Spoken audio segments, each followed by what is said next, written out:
So yun guys, hindi na tayo sa rest house nila kay sa Bataan. Ayan, si Mark. Ayan, sa Bataan, gante. Ayan, upo lang ako. Bakit ko sa taas?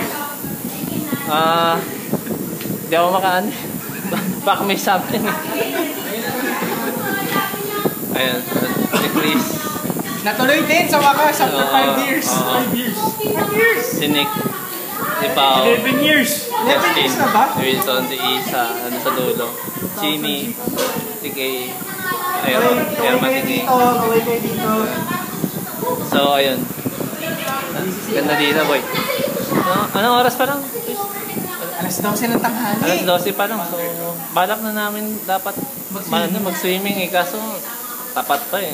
Init. Kumukulo yung tubig sa Oo, dagat. kumukulo pa yung tubig sa dagat. Tapos yung buhangin, umaapoy. Oo. Yung delubyo sa buhangin. Oo nga, vulkan yata yun. Anyway, so maya pag karoon ng lilim or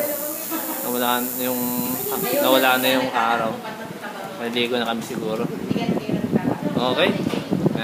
Meron ulit. Bye-bye. Paalam.